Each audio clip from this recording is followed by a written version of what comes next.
Muri yeZimbabwe Fadzai Mahere azoratidza nyika yeZimbabwe gwara anyasoratidzawo neZANU-PF gwara chero kuti aiwa anoda kuchinja nyika moita sei. Sanapinda mashoko ataura ndopade kuti bva subscribe like utina on the bell icon.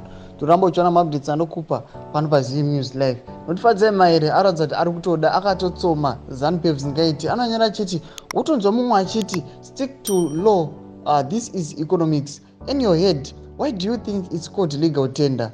Anyone who is sincere about wanting Zimbabwe's economy to succeed will advise them that unless they have a legal framework for any currency they seek to introduce, respect property rights, comply with the common law principle of banking and negotiable instruments, and adhere to the basic tenets of constitutionalism, sound corporate governance and administrative law, ensure all conduct by the governor is lawful, reasonable and fair.